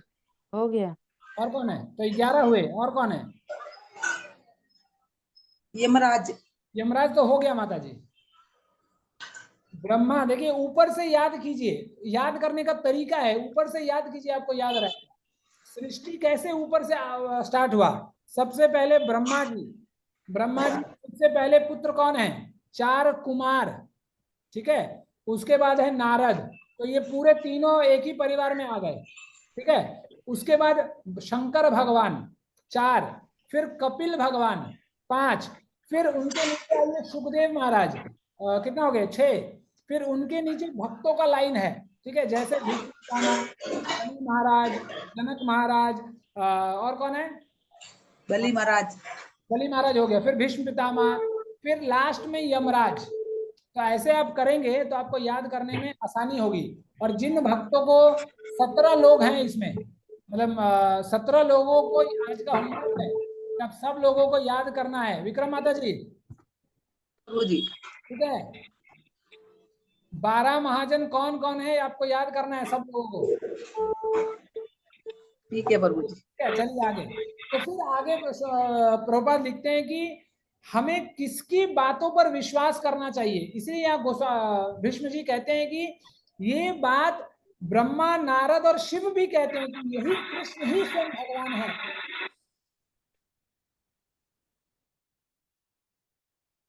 इसलिए हमें महाजनों के बात पर विश्वास करना चाहिए। ये नहीं कि किसी ने कुछ कह दिया और उस पर हम विश्वास करने लगे। तो प्रभुपाद बहुत ही अच्छा लिखते हैं कि हम लोग, मान लीजिए कोई वैज्ञानिक, कोई विज्ञानी है, वो इंसान कुछ कहता है कि अच्छा ऑक्सीजन और हाइड्रोजन मिला देंगे तो पानी बन जाएगा, हम विश्वास कर लेते हैं। लेकिन हम जब कहते हैं कि कृष्ण भगवान ही भगवान है, लेकिन हम उस पर विश्वास नहीं करते। क्यों? क्योंकि हमें ऐसा पढ़ाया जाता है कि हमें भगवान की ओर कभी जाने का मौका नहीं मिले। इसीलिए हमें जो शाश्वत है, जो सनातन है, उन पर विश्वास करते हुए हमें आगे जाना चाहिए, है ना। मान लीजिए किसी बाबा ने कहा कि अच्छा स्किन पे रिंकल्स नहीं आएंगे, क्या करना है? एलोवेरा का जूस पी लो। तो उस बाबा के बात पर हम विश्वास कर लेते हैं, लेकिन अपने शास्त्रों और वेदों के बात पर विश्वास नहीं करते, पुराणों की बातों पर विश्वास नहीं करते। और इसीलिए हम जीवन में भुगतते हैं कि कहे गए लोगों का कोई एक इंसान है जिसका थोड़ा ज्यादा दिमाग है, कोई डिस्कवर कर दिया, कुछ इन्वेंट कर दिया, कुछ आविष्कार कर दिया, तो हम उसको बहुत मानते हैं, बहुत इज्जत देते हैं। लेकिन भगवान की कहे हुए कथाओं को हम किसी भी तरह कोई मतलब उसमें पानी तक नहीं पूछते उस कॉन्सेप्ट को। और यही हमारे जीवन में सबसे बड़ा मतलब बुराई है हमारे जीवन में, ठीक है। तो इसीलिए हमें शास्त्रों पर विश्वास करना चाहिए। महाजनों के कथा को पकड़कर हमें जीवन में आगे चलना चाहिए, ठीक है। चलिए आगे पढ़िए इस श्लोक को। मैं पढ़ती प्रभु। हरे कृष्णा। पढ़िए। यम मन्यसे मातुलेयं प्रियं मित्रं सुहतं अकरोह सचिवं दूतं सहृदा दथ सारथिम। हे राजन, तुमसे अज्ञानवशी जिस व्यक्ति को अपना मेरा भाई, अपना अत्यंत प्रिय मित्र, शुभ चिंतक, मंत्री, दूत, उपकारी इत्यादि माना है, वे स्वयं भगवान श्री कृष्ण है। हरे कृष्ण प्रभु। यस, हरे कृष्ण माता जी। तो यहाँ भीष्म पितामह जी कहते हैं कि हे युधिष्ठिर महाराज, जिस कृष्ण को आपने मातुल्यम मतलब ममेरा भाई माना है, प्रियम आपसे इतनी प्रीति है, जिसको आप मित्र मानते हैं, जो आपका सुहृदय है, और आपका सचिव मतलब मंत्री तक आपने जिसको बनाया, आपने जिसको दूत भी बनाया, और अंत में अर्जुन ने जिसको सारथी भी बनाया, उसे आप मामूली मत समझो।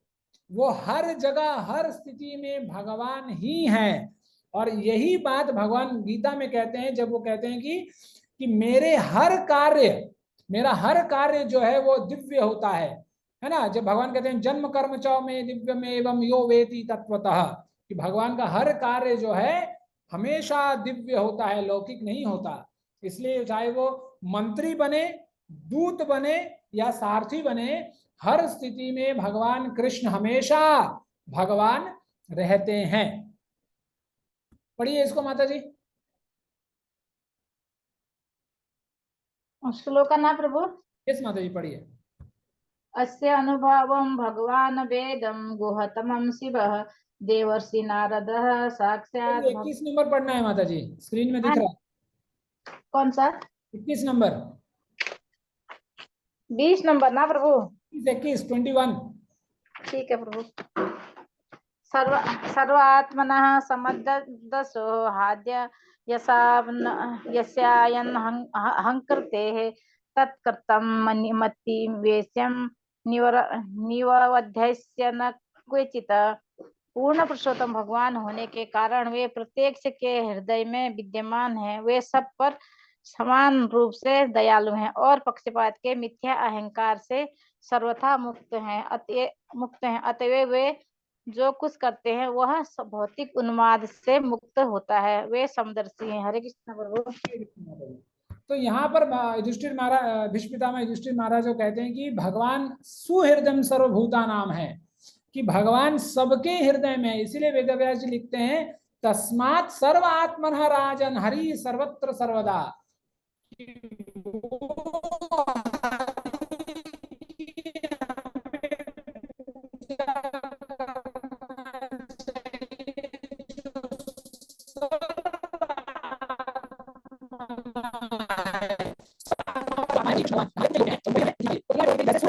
पक्षपात नहीं करता, उसी तरह भगवान भी जीव भूत से कभी भी किसी के साथ पक्षपात नहीं करते। ये पढ़िए कोई। मैं पढ़ूं प्रभु जी।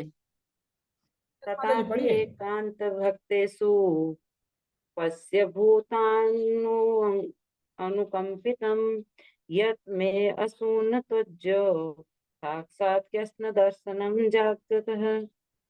सब पर समान रूप से दयालु होते हुए भी वे अब कृपा पूर्वक मेरे समक्ष आए हैं, जब मैं अपने जीवन का अंत कर रहा हूँ, क्योंकि मैं उनका अनन्य सेवक हूँ। हरे कृष्ण प्रभु। हरे कृष्ण माता जी। इसको पढ़िए, एक साथ ले लेते हैं दो। मैं पढ़ती हूँ। भक्त्यावेश मन्यो यस्मिन् वाचा यन्यां कीर्तयन् त्यजन कलेवरम योगी मुच्यते कामर्भिः। वे पुरुषोत्तम भगवान जो एकाग्र भक्ति तथा ध्यान से एवं हरि नाम के कीर्तन से भक्तों के मन में प्रकट होते हैं, वे उन भक्तों को उनके द्वारा भौतिक शरीर छोड़ते समय सकाम कर्मों के बंधन से मुक्त कर देते हैं। हरे कृष्ण प्रभु। हरे कृष्ण माता जी। तो जैसे भगवान कहते हैं कि भगवान सबके सुहृदय और सबको समान रूप से देखते हैं, लेकिन जो उनका भक्त होता है उन पर भगवान कृपा पूर्वक ज्यादा कृपा बरसाते हैं। और अंत में क्यों, इसलिए देखिए जैसे यहाँ भीष्म पितामह कह रहे हैं कि क्योंकि मैं उनका अनन्य सेवक हूं, और भीष्म पितामह जानते हैं कि मैं भगवान का सेवक हूं, और इसीलिए भगवान मेरे पास मेरे समक्ष कृपा पूर्वक में मुझे कृपा प्रदान करने के लिए आए हैं। तो प्रभुपाद लिखते हैं कि भगवान जो हैं, जो भगवान स्वयं कहते हैं कि अहम भक्त पराधीनो ह्रा स्वतंत्र ईब्दुजः साधु भी ग्रस्त हृदयो भक्ते भक्त जन प्रिय, कि भगवान जो है अपने भक्तों के अधीन होते हैं, और भक्त जो है भगवान के हृदयों को ग्रस लेता है, और भगवान को कितना चाहने पर भी भगवान अपने भक्तों से मुक्त नहीं हो पाते। इसलिए भगवान जो है हमेशा अपने भक्तों का खास करके हमेशा साइड लेते हैं, हमेशा कृपा ज्यादा करके दिखाते हैं, क्योंकि वो जो भक्त है वो अनन्य सेवक भगवान का होता है।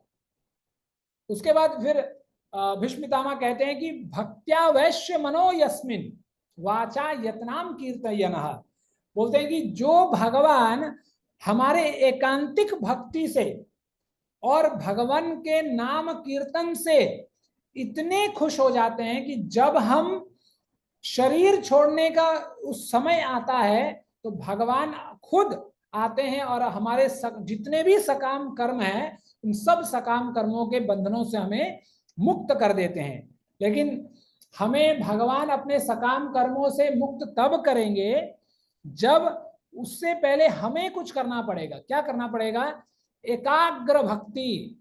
इसलिए भागवत में बोला गया तस्माद एकेन मनसा सात्वताम पति ही, कि एक मन से जब हम भगवान की पूजा करेंगे, भगवान का सेवा करेंगे, ये नहीं कि आज मंगलवार है तो आज भगवान कृष्ण को पूजेंगे, कल बुधवार है तो नरसिंह भगवान को पूजेंगे, सोमवार है तो शिव जी को पूजेंगे, शनिवार है तो शिरडी बाबा को पूजेंगे। ऐसे नहीं, जब एक मन से जब सिर्फ भगवान कृष्ण हमारे जीवन में रह जाएंगे, दूसरा और कोई नहीं, तब जाकर जब हम शरीर छोड़ रहे होंगे तो भगवान हमें इतनी शक्ति देंगे, क्योंकि शारीरिक रूप से तो हम समर्थ नहीं होंगे उस समय, तो भगवान हमारे हृदय से हमें इतनी शक्ति देंगे कि हमारी मनस्थिति उस समय ऐसी होगी कि उस शारीरिक अवस्था से युक्त होकर भी हम भगवान पर अपने मन को केंद्रित कर पाएंगे।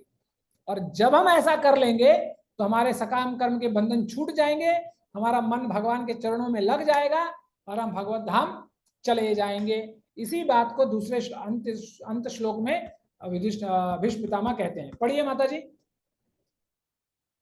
हरे कृष्ण रोज में पढ़ते हैं। यस माता जी पढ़िए। सह देव देव भगवान प्रतीक्ष्यतां कलेवरं यावत् एतं हीनोमि अहं प्रसन्नः रास अरुणलोचनः अल्लसत् मुख अम्बुजः ध्यानपथः चतुर्भुज रूप उगाते सूर्य की भांति अरुण नक्षत्र तथा सुंदर रीति से सजाए मुस्कुराते कमल मुख वाले मेरे भगवान, आप उस क्षण तक ही मेरी प्रतीक्षा करें जब तक मैं आपका ये भौतिक शरीर छोड़ न दूं। हरे कृष्ण प्रभु जी। हरे कृष्ण माता जी। तो जैसे भगवान कहते हैं अंत काले च मामे स्मरण मुक्त्वा कलेवरम यह प्रयाति स मद्भावम नास्त यत्र संशय। तो भगवान ने जो भगवत गीता बताई थी अर्जुन को, वो भीष्म पितामह भी सुन चुके थे, इसलिए अंत समय तक भीष्म पितामह कहते हैं कि आप रुकिए यहीं पर, उस क्षण तक मेरी प्रतीक्षा करें जब तक मैं अपना शरीर ना छोड़ दूं। तो देखिए इससे ये बात साबित होती है कि जो भीष्म पितामह थे उनको इच्छित मृत्यु का वरदान प्राप्त था। यदि वो चाहते थे और रुक सकते थे, मर नहीं भी सकते थे, क्योंकि उनके पास वरदान था कि जब तक वो नहीं चाहेंगे तब तक वो नहीं मरेंगे। लेकिन ये इसको बोलते हैं आर्ट ऑफ डाइंग। लोग आर्ट ऑफ लिविंग सिखाते हैं, जबकि इस धरातल में आर्ट ऑफ लिविंग कुछ है ही नहीं, हम हर रोज मर रहे हैं, तो आर्ट ऑफ लिविंग किस बात की है? ये है आर्ट ऑफ डाइंग, कि हमें मरना कैसे है। तो यहाँ पर भीष्म पितामह में सिखा रहे हैं कि अंत समय में भी जब हम भगवान को ही अपने मन के केंद्र में रखेंगे और सब कुछ त्याग कर सिर्फ भगवान, इसीलिए भगवान कहते हैं कि करोड़ों अरबों खरबों जन्मों के बाद जब कोई इंसान ये समझ जाएगा कि मैं ही भगवान हूं, तो ऐसे लोग को मैं महात्मा कहता हूं, और ऐसे लोग बहुत दुर्लभ भी हैं, है ना। भगवान गीता में कहते हैं ना कि बहुनाम जन्मनाम अन्ते ज्ञानवान माम प्रपद्यते वासुदेव सर्वमिति स महात्मा सुदुर्लभ। कि वासुदेव सर्वमिति, की वासुदेव ही है, ऐसा जो इंसान कर पाता है वो बहुत दुर्लभ है, और ऐसे इंसान को मैं महात्मा कहता हूं। तो उसी चीज को यहाँ भीष्म पितामह दर्शा रहे हैं कि हमें मरना कैसे है। ये नहीं कि अच्छा मैं मरने वाला हूं, देखो डॉक्टर ने जवाब दे दिया तो एक काम करो, मेरे पोते नाती पोतियों को बुला लो, पता नहीं कब चले जाएंगे, थोड़ा देख लेंगे, अंत तक नहीं देख पाएंगे, कोई लंदन में है, कोई जर्मनी में है, तो सबको बुला लो, एक बार देख लें फिर हम जाएंगे। ज्यादातर लोग यही करते हैं। क्यों? क्योंकि वो शास्त्रों का अध्ययन नहीं करते, और जो शास्त्रों का अध्ययन नहीं करेगा उसका मनस्थिति ऐसा ही होगा। इसलिए हमें जीवांत के समय में स्त्री, पुत्र, धन आदि इन चीजों में लिप्त नहीं होना चाहिए। सिर्फ भगवत प्राप्ति। जब तक शरीर है, शरीर को रखने के लिए हमें कुछ नित्य कर्म करने पड़ते हैं, उनको कीजिए, बिल्कुल कीजिए, लेकिन उसके बाद पूरे 100% अपने आप को समाज से विलग कर लीजिए, और फिर भगवान की भक्ति हमें अंत समय तक, मरणासन तक हमें भगवान की भक्ति करनी है। ठीक है, तो इसके साथ आज के सत्र को हम यहाँ विराम देते हैं।